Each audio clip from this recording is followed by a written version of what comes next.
Taste Daily. Taste the Daily.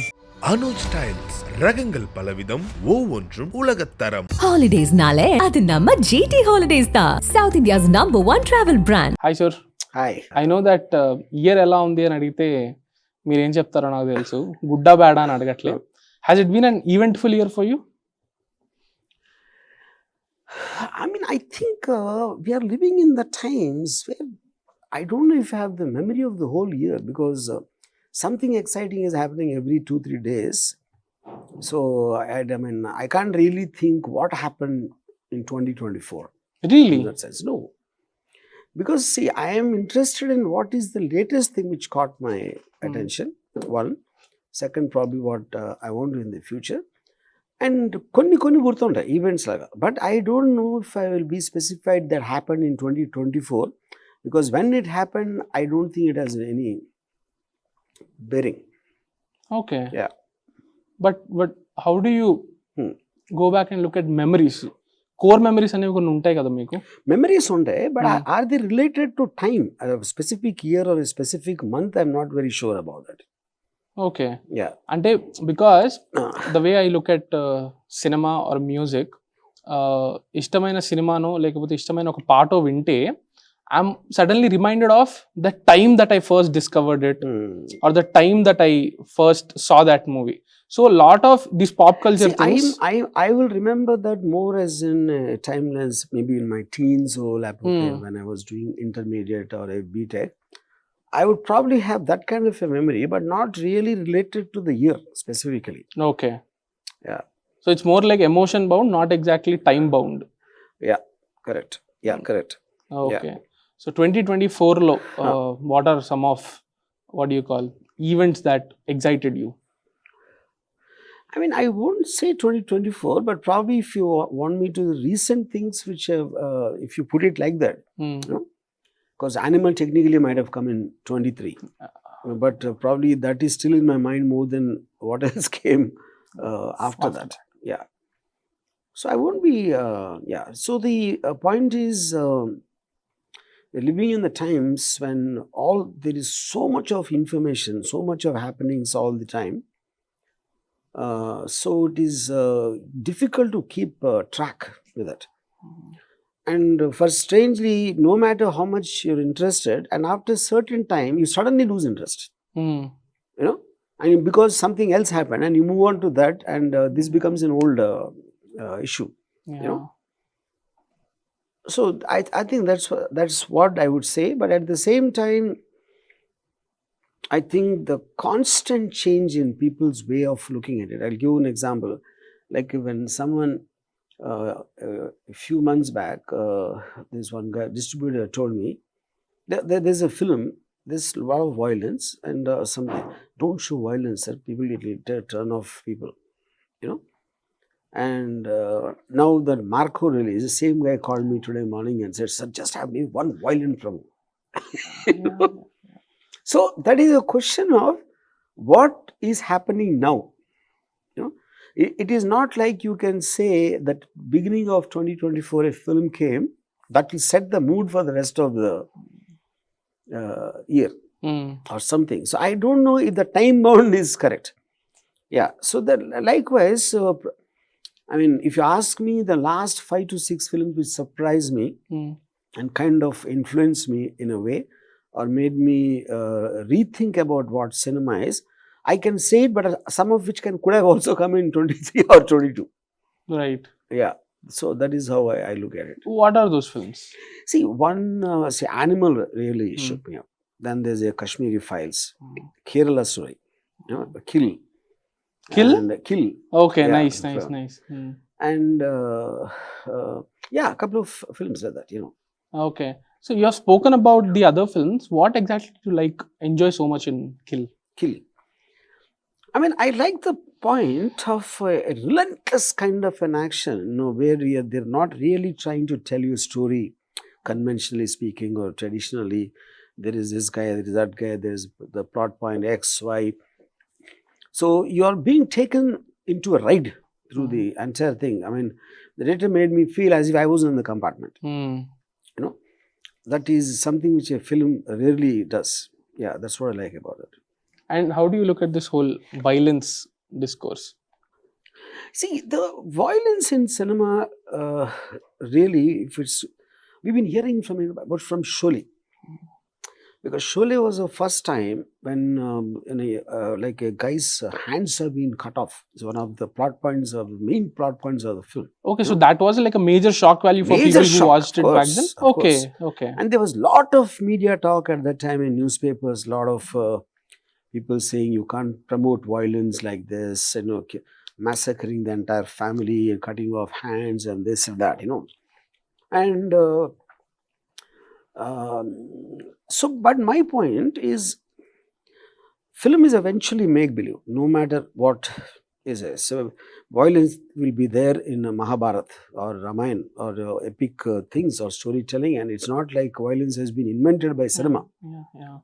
Cinema actually, it just reflects what otherwise people know.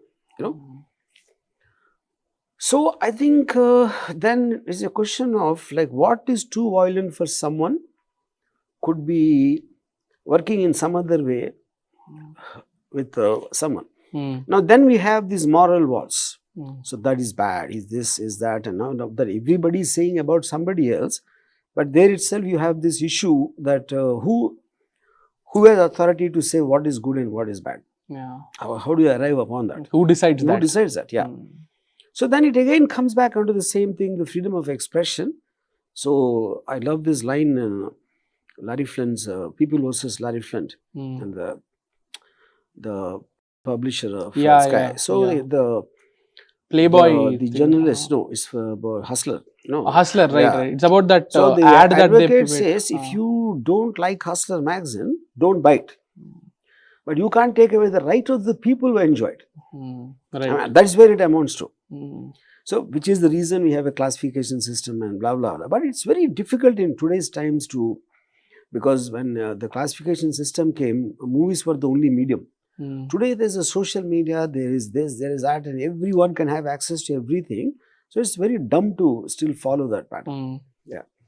So, I saw Marco recently, and I felt that it's apparently heading towards industry hit in Kerala. That's what I heard, correct. Yeah. And I thought that there is one dark side in all of us, that we like seeing certain things that are prohibited, that the society tells us to not do, be it the government or be it our our societal structure. It prohibits us from doing certain things and seeing certain things. Correct. When a film is when a film passed by the government is pushing that limits, and it is showing you something grotesque, we as people are automatically fascinated with it, because we have a dark side. And I feel that is where all these, be it torture films or gore films, that is where they you are absolutely right when you say that there's a dark side in all of us. But I think the dark side is not in some of us, all of us. Okay, I'll give you an example. When you read a newspaper, the most catchiest headline will be about a scam or a rape or a murder or something to do with violence. News media, news channels also do the same thing with all the aggressive background score. Even for a normal topic also, they will package it in such a high aggressive soundtrack, Yeah. Like you will make a film on a man who made atomic bomb, but you will never make a film on a guy who tried to use it for peaceful purpose. I think it works that way. So we always want to be provoked. Our emotions have to be provoked in some way, in whichever way. It could be eroticism or violence or whatever. The extreme of it is what which will hit people. Yeah. But why do you think we are drawn towards? I think it's animal instinct, I think. See, the dominance and like a fear and dominance, I think two of the basic emotions of... so we are kind of cultivated, right from the beginning, about schooling and all that. Violence is bad, something else is bad, and all that we are told. But our basic instincts will remain the same. They're just waiting to come out when provoked. So that can be done by a person or a if someone in college time also, when we used to be there, I will just beat the hell out of everybody, I think it's a basic, and this will be just barely hiding beneath our thing. And it takes a situation or a film or something to get it provoked, and the beast inside us comes out. And I think it's harmless at the end of the day, because just because it works on a fantasy level, but in reality, no one will really have the guts to go and do it. Yeah. No? Like I remember when Mad Max, the first part came in 1979. People were just going, they were going to race into the bikes and this and that, and they're influenced by Mad Max. But they will feel that in the theatre. Once they come out, they'll be in the jam, traffic jam. Yeah. That's the ground reality, Yeah. Do you think it's easy to trigger people today? Trigger their emotions, yes. Hmm. Because, see, that is what amounts to a so-called good film, or a narrative thrown by a politician or something like that. But translating it to actual physical action, I think there is something much more behind that. It doesn't work. To take that emotion and using that, and they will manufacture it at another level. So they both are not connected exactly. Okay.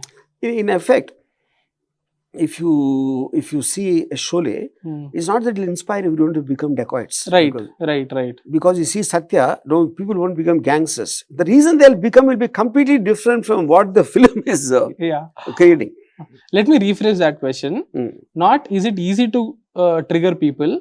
Do you think people are getting easily triggered these days by everything? But I think that's also mostly rhetoric. I think, you see, like a guy can be a software guy, and is just in between is getting bored, and he will just put a line which sounds so vicious at the face of it, but he might not be feeling it at all. Why he is doing it? He is doing it in a vicious way to provoke reaction from somewhere. But if it is coming from within you, it has to reflect some part of you, no? Say it for effect is different from feeling it. That's what I'm trying to say. But can you say something without feeling it? Yeah, 100%. Because that is what people will want to hear. People like that kind of a line because you're in competition. So, see, for example, you take this Darshan case. Now, some guy working as a salesman in some place, why would he say something to anger that woman? Is because that is the whole point. Look, celebrities get these, reactions on the Twitter comments. They're unimaginable. Yeah. But they do that. I don't believe that any of them mean it. They want a reaction. It could be from the celebrity himself, or it could be that it gets enough popularity by the number of views of who share it, or whatever. So then you become creative. See, a writer, when he writes a story, I don't think he really feels the emotion of the characters. The storytelling aspect is about a certain technique to engage the audience, is what the story writer. If he writes about a murder, he doesn't want to murder. If he writes about a gangster, he doesn't want to be a gangster. That's exactly how it works with the social media. It's kind of sad, no, though, that you are resorting to, like, you want to create some effect, you want to hurt someone.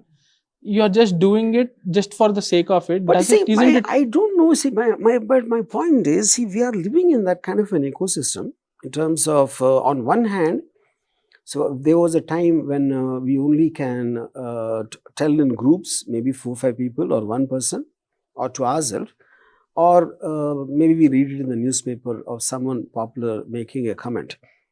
Now, when that freedom extended to each and everyone in the social media, in competition, they are wanting to draw eyeballs to their thoughts and all that.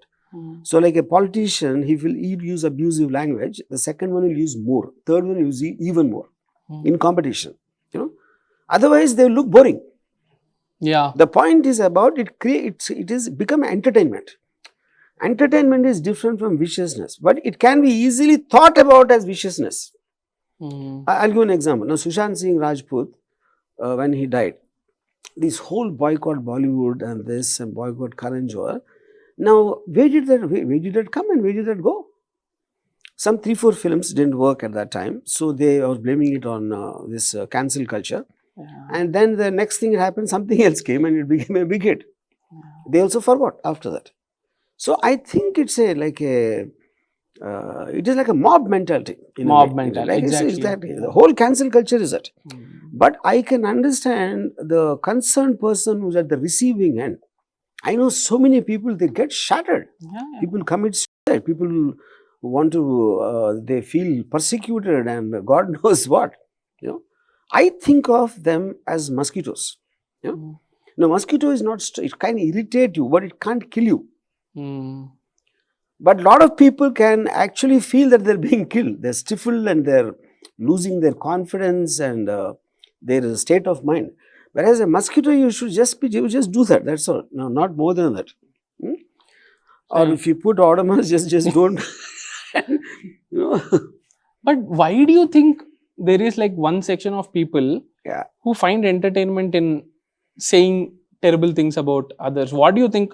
At least I think see, it, that's human nature. Human nature is that, you know. Say, for example, if you look at let us say, look at reviews. On one hand, the industry talks about reviews are screwing up the collections. They're kind of becoming a block for between the audience and the so-called industry filmmakers. You know, but the truth is, a bad review of a film is enjoyed mostly by the industry. oh really? Yeah, because someone else's failure is something people love. And it's a part of human nature. I don't think there's anything wrong in that. You might say, Ari, how can you laugh at someone else's failure? That's nice to say, but that's not how it works. You know? So I'm sure as a reviewer, lot of times if you've seen a film, what you would have given, filmmakers would have called you and others would have called you from the industry. You know? You might have sensed their happiness. Yeah. Nobody likes another person's to be successful. It's nothing to do with films. Mm. It could be in the contractor field, it could be X and Y, because the human ego doesn't permit that. You know? So the more successful a man is, the more he falls, the more enjoyable it is. Mm. So if you can't do anything to him directly, at least you might put a tweet or something, comment. So that's the least they can get. I compare it to the when the elephants are walking, the dogs bark. Now what do the dogs get out of that? But the elephant, being smart, it just keeps walking because exactly it knows the power of the dog, what dog can do to an elephant. You know, so it ignores. But here, we just have to turn back to bark at them. So that is what the dogs want, actually. Exactly. They want to elicit that reaction. Yeah. No? If you're hurt, it Yes. means the troll has Yeah. won. You should not let that happen. But to me, I still feel that it's a very sad thing that there are people out there who are finding happiness in hurting others. It just tells them. But that is what I'm saying. But Mm. I don't know if they feel the exact quantum in the way we think. See, you feeling bad, I feeling bad, someone else feeling bad, there'll be degrees and there'll be various planes. You know? Mm. See, if in a classroom, when I'm trying to throw a chalk at a teacher from the back, Mm. I don't think it's really, I want to hurt the teacher or I want to do that. I'm entertained. I don't even consider the point of what the teacher or someone might think. Someone pulling hair from the back, what do we in classrooms? I think it is only pursued by the guy who's doing it. He's never really coming into the mindset of the other person The who is receivers, a receiver. Yeah. Their minds also are that small. That's what I'm trying to say. Yeah. If they were mature enough, they wouldn't do that actually. Yeah, correct.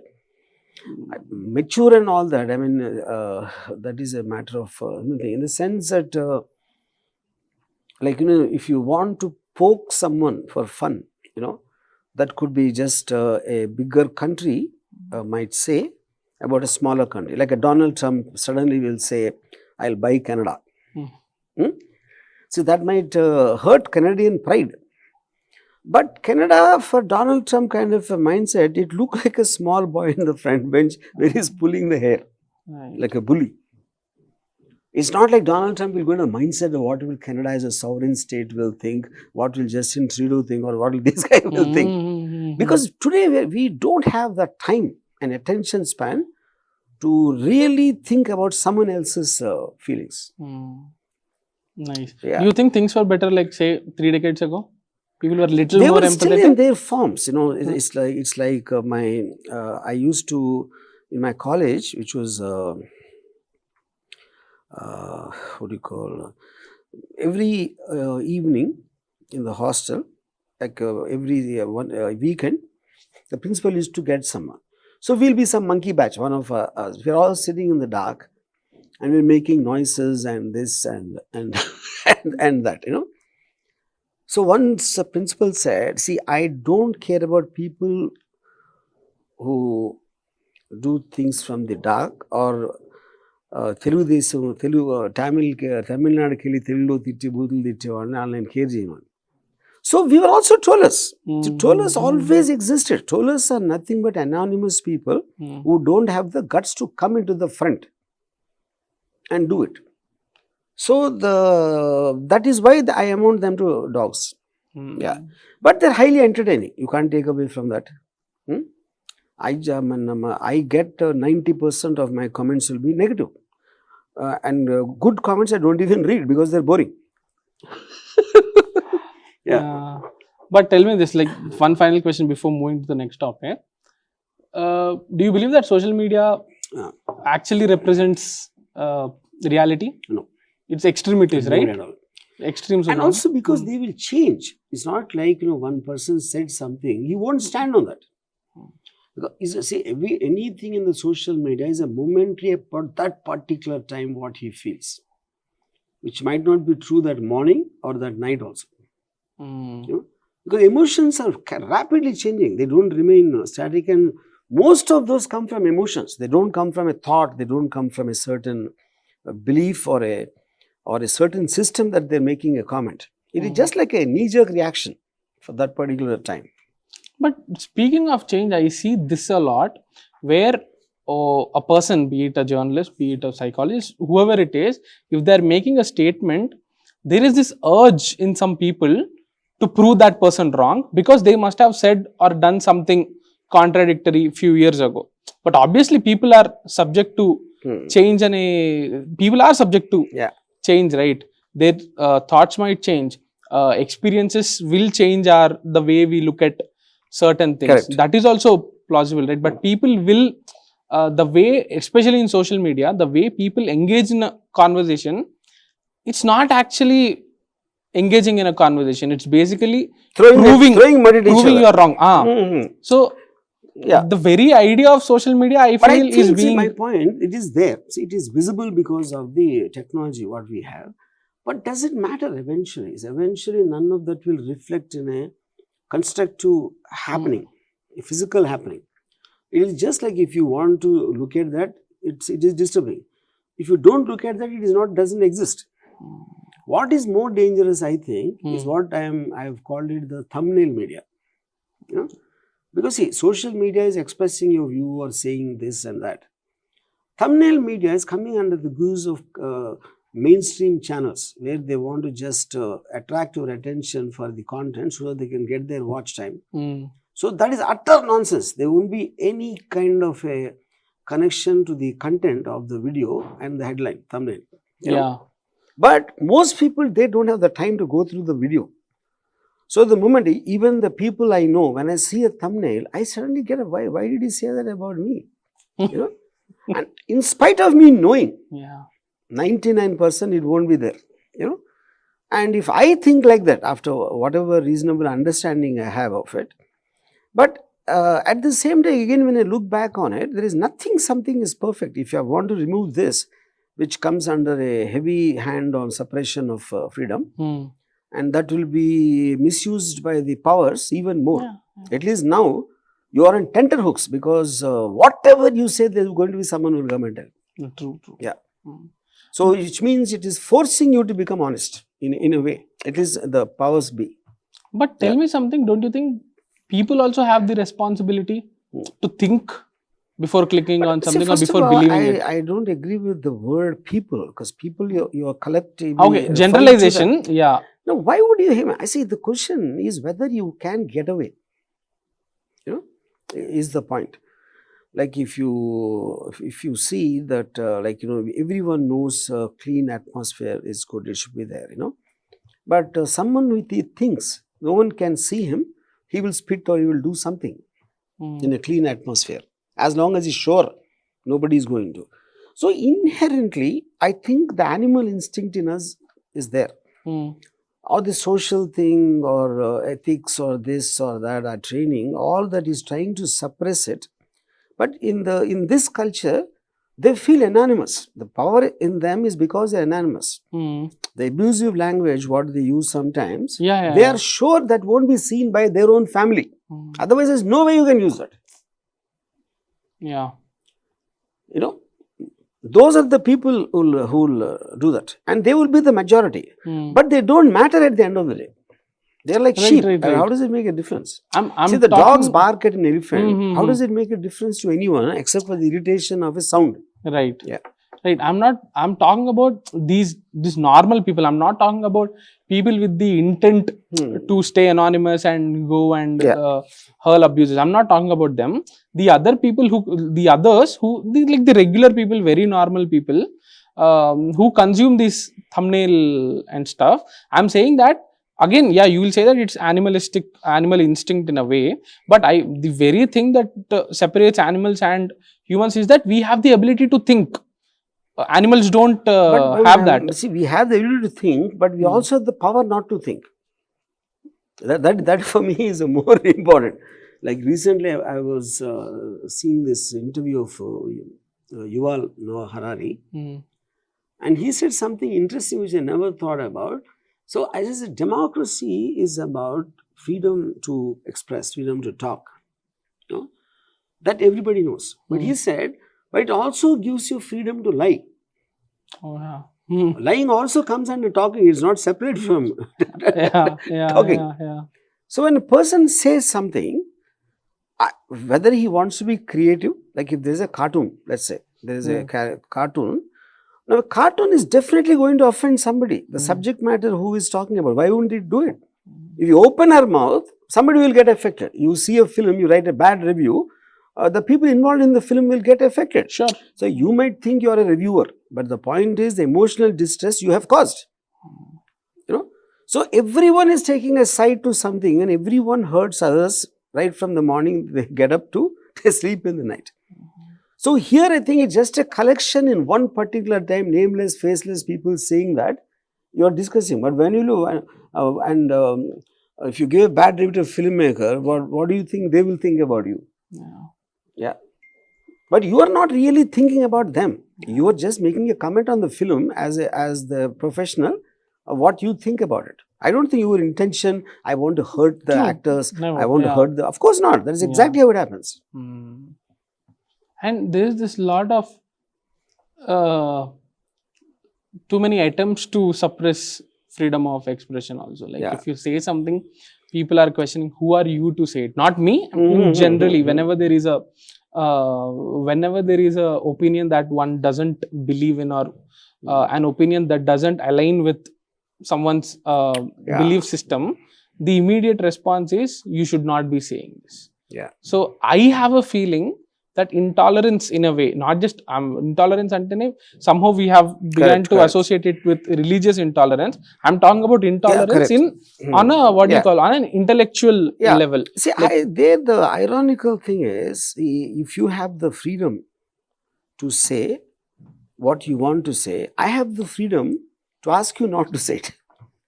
But now, you understand? Yeah. But the point now is whether I can really stop you from saying. Me saying you shouldn't say it is different from what am I doing about it? Am I coming and shutting your mouth, or am I beating you up, or am I killing you? That is where the point is. You know, we have courts for and that. Eventually it's a conversation. A conversation doesn't mean it has to be in a very nice, cordial. Everybody is listening to everybody. If the other person is not, there's nothing you can do about it. Yeah. So that is what I'm saying. You have to live with it. There is no, yes, it is not perfect. We all understand. But what is perfect in the world? Nothing is perfect. But don't you if suppose a girl was born and she might have a problem why she's not as beautiful as Aishwarya. You know, or someone else, why is his father not as rich as Mukesh Ambani? Everyone can have problem with everyone. Everything in the world. People you have never met also. But the bottom line is society is about, for the larger good of it, you have to follow certain rules, the legal system, X and Y and Z. Then every once in a while, people will question it, people will ask, why not like this instead of that and this and that. This thing will keep on going. And which is why also society advances. I want to come back to this topic of thinking, because I have a problem with young people who are reacting impulsively without actually thinking. I keep seeing a lot of these things happening, because if you sit down and think for a minute, you might come to terms with the thing that you are raging against. Like, I saw this very popular clip of a professor breaking down the statement of a college guy that he made about J.K. Rowling being transphobic. Okay. So he says one statement, and the professor goes ahead and breaks down each statement and asks the student some questions, and he realizes that what he said was not exact. It was coming from a place of preconceived notion and a prejudice, and not exactly true. And a lot of people were like, this is called critical thinking. And the most popular reply to that was, no, back in my day, it was just called thinking. What used to be considered thinking once upon a time, people are giving it terms like critical thinking and deep thinking and serious thinking. And I have a problem with young people reacting impulsively without actually, what do you call, But sitting on it. My point, you yourself are saying, I have a problem where the important thing is I. Yeah. That's where the point is. Yeah. So the guys who are doing that impulsively, as per you, if they don't think like you, then where do you draw the line? You know. So I feel my basic belief is like there's a jungle. You know, a jungle has all kinds of animals. There is tigers, panthers, snakes, monkeys, and wolves, or whatever, blah blah. All of them together. So I think though we are all in a human form, we all have different animals in the same thing. And if the society is a jungle, so like a monkey can never understand the viewpoint of a snake, or the snake can't that of a tiger can't understand something else. You know, they all want to live in their own worlds, and that is what I think it is. You know, so then for a monkey to complain about some other animal, or a tiger to complain about something else, I think it's like that. We just have to accept the fact that it is this. Because if we take it seriously, the only person who suffers is you. Yeah, I'm okay with them disagreeing with me. I'm okay with them. I don't want everybody to agree with me. I want at least think and then disagree. Think and contradict. But to think, they have to have the mind, na? That also we don't know. Na? So you are taking the mind for granted. Yeah. Okay. Now moving on to, I wanted to touch this topic. What do you think still explains hero worship? Because, okay, if it existed some 30, 40 years ago, or say even 20 years ago, I can understand that. Why do you think that continues to get stronger? If you look at it, at the base of it is the believer and the follower. I'm sorry, the leader and the follower. You know, now leader doesn't necessarily mean he runs a society, is a politician, is a prime minister. Someone you look up to. You know, if you see a group of friends, always there'll be one guy who's dominant in that. In college time or whatever, who kind of calls the shots, who probably could be the strongest guy, or maybe the most charming guy, whatever it is. You know, so all the time, human being wants to look up to somebody. And the same thing will stem. So at the end of the day, if you do not have an identity, a strong identity for yourself, which is what the majority are. Like in my college, one guy used to be Akine Nageshwara's fan. And he's so vehemently supporting, he gets into a depression if Nageshwara's film fails, or if N.T. Ramarao films become successful. So the point is, he's almost like playing a game with himself. He doesn't realize it. You know? So he can't say I am this, I am that. But he can say I am Nageshwara fan. So that is where he's taking the identity from. You know? So the same thing amounts even to politics. I am this party guy, I am that party guy. What is the difference? He never talks about the policies of the party. Even this fan, he doesn't not talk about Nageshwara or his acting. Not about this song is good. He just wants to identify with him and he wants to defend him. Which is what society does all the time. Countries or states or religion or caste system, all the time they're defending their systems. Which is what creates conflict. So if there is know a different Mahesh Babu fan or a Tarak fan, and if they don't fight among each other, then the fan doesn't have any meaning. They feel purposeless. Yeah. And I think it extends to every wake of society. It's not so much about fans. Because the fans are a brand because they don't make anything out of it. In fact, very funnily, I said about when this thing of the price hike, when it came, we're exploiting the fans, like they like you, we're overcharging them and this and that.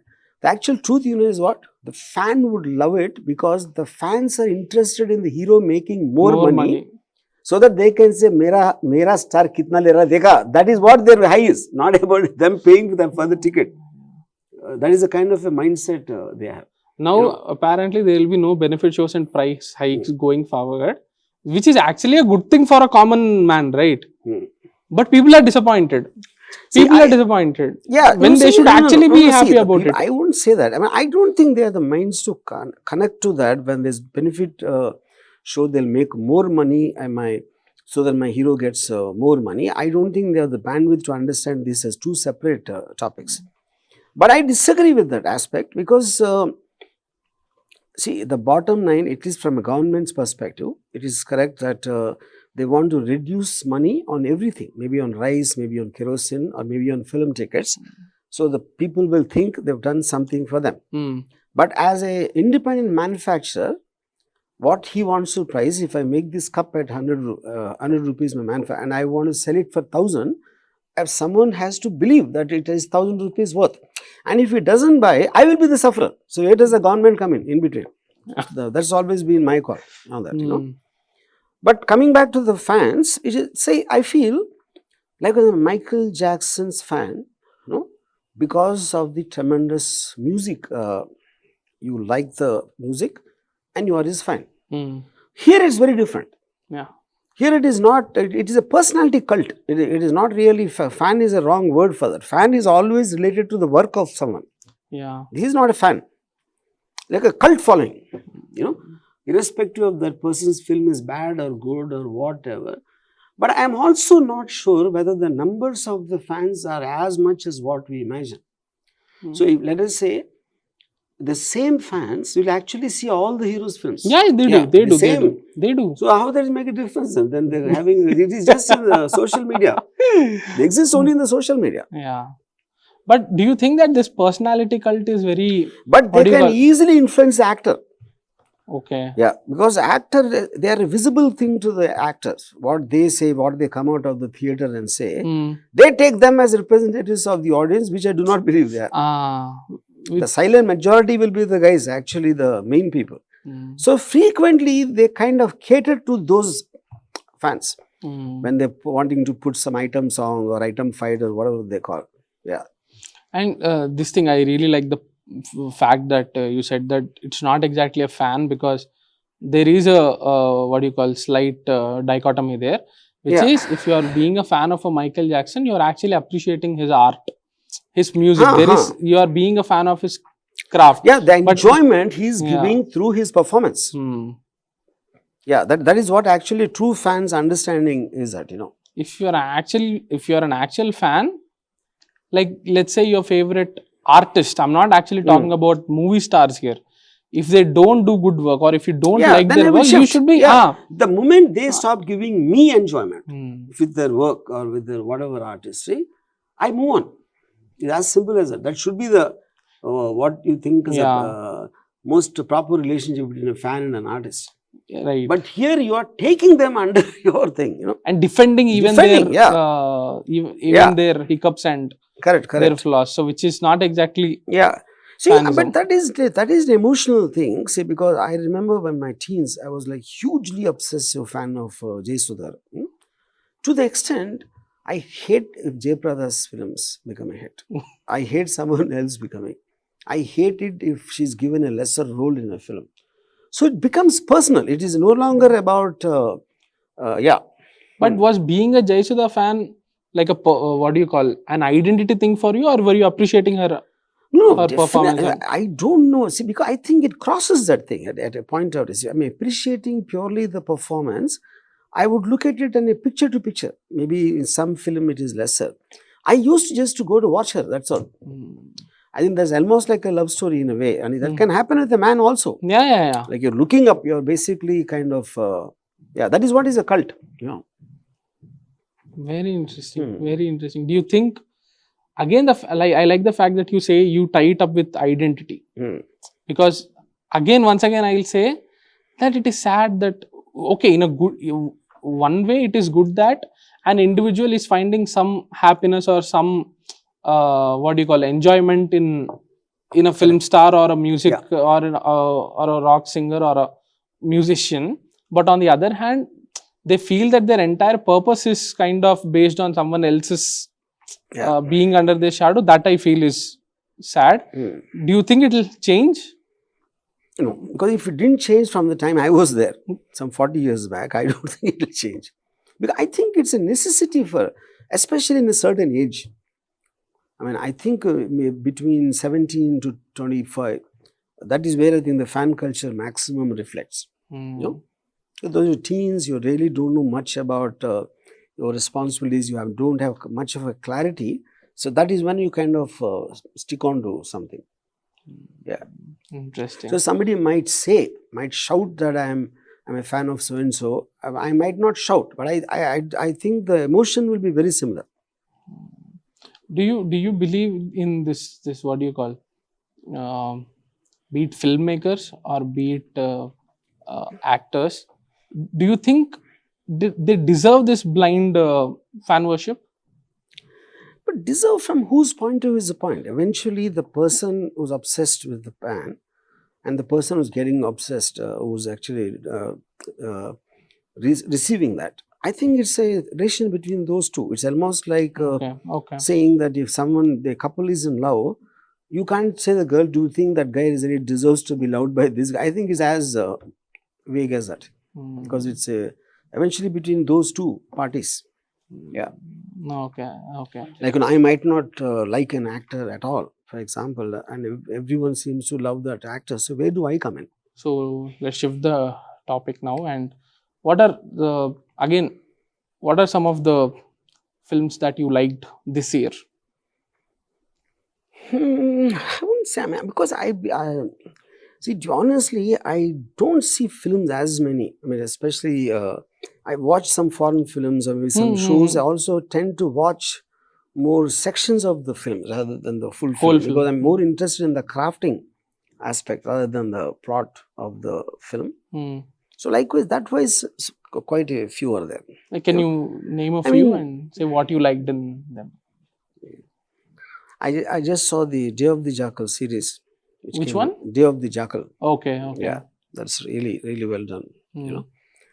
And likewise, in terms of, I can't say anything, nothing is really coming at the top of my mind, because when I get into sections, one scene, one something, and I spend a lot of time on that. For example, this Extraction 2, I saw 3-4 scenes about 7-8 times, but I didn't see the film. Right. So I'm in some zone like that right now. And but what is for me one of the most fascinating things, which that also happened into, see, if you see the either super big budget films, and then there is something else. Now we have all kinds of theories, whereas when we started with Bahubali 2, where people are only going to come to the theaters to see larger than life VFX, production value, and hundreds of crores budget and all that, and which kind of inspired so many people. And now budgets are of 4 things, the 3-4 different factors. One is, you think only if you spend big money it will become a hit. So that is one of the most warped ideas. And second is, you don't know how to control the budget.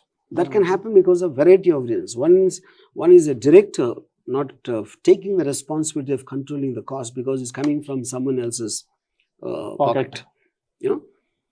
And the third thing is, you are spending it only because you have it. All 3 exist in our industry. So there, to start with, I love this one line Christopher Nolan said, when I was making small films like Insomnia, we didn't have any budgets. So we used to use natural light, yeah? Not too many lights and just natural light. We used to choose locations. Now because of being so big, I take the top cameraman, get 100 lights to make it look like natural light. That's exactly what happens. Like Tarantino said, I don't understand why films cost money, because we're actually taking photographs and we're moving them at a fast pace. We're not even shooting it, you know. So the point is, what exactly works in the film for the audience? If you look at even the trailers, no matter what this wide shot crowd scenes, and finally they'll remember one line. One dialogue or something. That's the only thing they remember. The rest of it will look identical to every film. One shot or one dialogue. Yeah, that's it. That's it. People will remember. Yeah. But so, the problem, see, eventually, like a very long time back, a distributor told me, sir, no film fails. The price fails. Cost failure. Cost failure, yeah. Cost failure. Yeah. So, the point here is, film success is on factors. One is how much did you spend, how much did you recover? One. Second, how much did someone buy it for, how much did he get? Third thing is what did the reviewers say, which will remain in history. And the audience, individual audience, what they think, nobody can ever know. And they have not been history also. Eventually, the box office figures will be there. That Falana gave this much stars, Falana gave that many stars. What the audience thought, nobody knows. We'll never know. You know. So in the but you are making the film for the audience. That is the basic thing. So when someone says, how can a bad film like that run? But bad film in whose perspective is the point? Who defines? Yeah, who defines? Who thought it is a bad film? You thought it is a bad film. Maybe 3 people around you. You know. So, for the producer, it becomes a very difficult thing for him to understand what is necessary to spend. So, most of the time, the big films, they will look at the recovery. What is the recovery? A safety net if Bahubali 2 or a RRR made, let us say, 1500 crores. So, if they start with making a big film, and they believe the recovery of 1500 crore will be there. So, nobody will think I'm making a lesser film than that. They'll all on paper think they're going to make the best film of all time. Whether it is this hero or that director or this producer, they all think that. So if 1500 crores you're going to get, what is a big deal of spending 1000 crores also seems like that. There's nobody to give them a reality check? There's nobody to give them how is it possible? Reality check. I'll give you one example. Okay.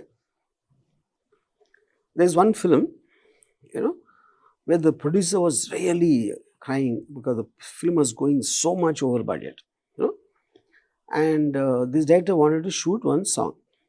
Okay, now the production guys calculated and said it will cost about 2.5 crores the song. 2.5 crores? Sorry, 1.5 crores.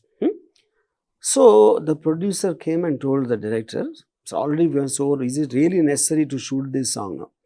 He said, no, why will it cost 1.5? And he put something, then he brought it down to 80 lakhs. So, okay, they thought, yeah, let's do it. Then the choreographer sent a music video, a foreign music video to the hero. So, I'm planning to shoot like this. He's put in all caps, superb. The screenshot he sent it to the director and producer. Okay? Okay. Now, hero gari lagavalante. Okay, now it's already ended, superb. Now now they reworked the cost according, if you shoot it like that, now that came to 2 crores. So 1.5 to 80 to 2. Yeah. Then the director told the producer, sir, you're missing one point here. You are thinking about it costing 1 crore more. But if this kind of a song is there, our film will be watched 2 times or 3 times. Your revenue will be tripled or double or tripled. It's not a bad argument, provided it works. Yeah, on paper. Yeah, on paper it's not a bad idea, you know. So, okay, chalo, kar do. Then they started planning. Suddenly the choreographer called and said, "Sir, all the dancers are booked, so we have to take some from Bombay and meet some very good looking people. And I'm using 200 dancers, which we never did in any film in India, in that location, and blah blah. And the front dancers has to be good looking models and this and that. So that is a separate category. When you get them from Bombay, now they will charge maybe 3 or 4 times more than a regular dancer. One. Second is they only travel on flights. Okay. Then they come instead, stay in hotels, 3-star, 5-star. Okay. Now this is one additional cost. This is after that guy calculated. Then they go, and then the costumes, 4 changes.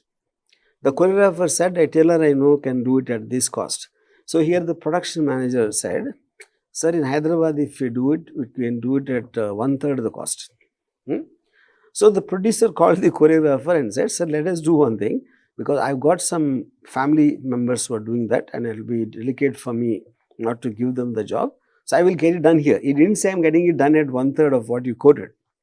So the choreographer said, then it's your responsibility. If the fittings are not right, I will have to tell the Babu Garu that this is how the screw up is. So you have to take the responsibility. And where the hell will he take the responsibility? How will he know that? And then he's just, so let him only do it. So, and then they went, and they didn't factor in a certain low oxygen area in that thing. And bloody half of them collapsed, or this or that happened. Final bill came to 3.75 crores. Damn. Okay. And guess what? And the film release, that is one song they removed immediately after the first show. I know this for a fact. I'm not telling the names. Okay. My God. Now that is not an odd case. That happens in all big films. Now tell me, I will ask you as an outsider, who can be blamed in this? You tell me. How can you blame the producer? How can you blame the director? The director would want to believe his film is the biggest film of all time. Otherwise, why would he do it? And if the producer goes and tells the hero, and you don't have trust in our film only, he'll say, and he might not give the dates the next time, which he should not. So it is like a kind of, I don't even know how to describe it. It's like a black hole. You can't come out. It's not a bubble. It's a black hole. It's a black hole. So only those people can do, either they can afford to do it, or they have the blind belief, somehow they raise the money. But the good side of it, there's a very good side to it. Of these big budget films wasting so much of money. When you say you lost money, what do you mean losing money? Money never gets lost. It goes from one pocket to another pocket. So all this money is being given to various people, workers, technicians, X and Y equipment, and that is where it's going. Only one guy is losing. Who? The producer. So if thousands are benefiting and one guy is losing, which is better for society? This is called a redistribution of wealth. So filmmaking. So the guy who has the money is spending, he is losing money. The guys who don't have, they are getting the money. So I think it's a win-win for everyone. Win-win at least for the majority. So in a democracy, in a capitalist society, the redistribution of wealth is very, very important. It works on that for me. So when they say industry lost so much money, the industry doesn't lose money. It just keeps changing pockets. Wealth is here. Yeah, it is there. Very, very secure. Wow. Wow. Yeah. Do you think it's going to get at least better in the future? Is it going to get more organized? See, I'll tell you, more or less, Hindi industry and Hollywood also, it's very rare you hear that films going over budget, because they work on corporate systems and the first AD system, which doesn't work in Telugu.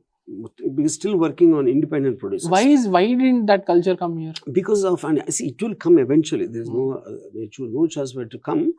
Because you see, when the independent producer has vanished 30 years back in Hollywood, did you ever hear of a producer's name? No, only studios, only A24. And they're all corporates, So Bombay also, pretty much independent producers are very rare now. Because of that, everything is fixed, structured in agreements and all that, and they're acquiring it at a cost. And if the film goes overboard, they are not going to be responsible for that money unless there is a pre-written agreement for that. So then when it is Their own money they're spending. They give it to an actor. They give it to a famous director. They'll be very careful about the spend. You spend more if it is not coming from your pocket. That is human beings' tendency. You'll be careful about only your money. No, it's as simple as that. Simple. Yeah. Wow. So even the independent producer also might not have his own money. He could be trapping others who are glamour conscious, who want to take a photo with the hero. There'll be a lot of those factors. Or they could be seeing this, showing this, they can be making their money elsewhere. So all of them have different agendas. So it's not as simple as black and white, this film has lost so much of money. It doesn't work like that. Wow. Okay. Kind of, what do you call it? And also, Circus. see, like the point is, eventually they know it better than you and me. Otherwise, for that only they're there, no? Yeah.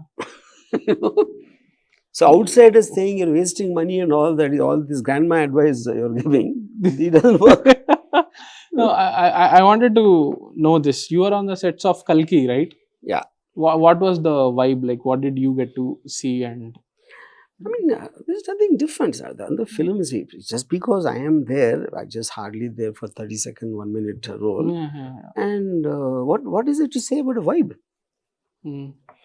See, film set is nowhere as great as when you see on the film, because with so many people, this and that, and all of them are when I was, it was a miserable day for me because I was having high fever that day. Oh, damn. So my memory is only that. And I wanted to touch this one topic, that we are seeing a lot of the sequels trend rise. And again, my personal opinion, as an individual, I am not a fan of it, because I think they are not being done very, tastefully. Correct. Somebody like a Rajamouli did it very well, because he gave the experience of watching a complete film and then he had a cliffhanger. But whereas films that are being expanded into duologies or say trilogies these days, they are feeling like incomplete films. At least to me, I don't see them as complete products. They are not satisfactory. When I walk out of the theater after watching the film, I don't have the feeling of having seen a complete film. See, I think it's a double-edged sword, sequels. Because see, on one hand, if you're looking at, let us say, because the brand has become so big, the film has become so popular, people want to have a second helping of it. Many times a second helping, halfway you lose interest in the dish. You like a dish so much when you're eating, and you ask for a extra second plate, you probably leave half of it, though your excitement was there at that time. So there the problem is the newness. If you look at the Matrix, the Matrix 1, the Matrix Reloaded, Matrix Revolution, I remember reading this Wachowski's interview, the director. He said, we actually made the film for the third part. We wanted to make the film for the third. And we want to introduce the world of Matrix in the first part, second the conflict, and third is the resolution. The first part became a benchmark, a massive hit. Yeah. It created. Second was okay, third was a disaster. Yeah. Why they wanted to make the film for? Because the visual was so overwhelming, never before seen. They got used to it by the second and third installment. So they were never interested in the story in the first place, is what it proved. Now how the hell will Wachowski brothers know that? So lots of times in cinema, what happens is, something in the first 10 minutes picks your interest, and they'll want more and more of that. They're nowhere in the same zone of what you want to tell.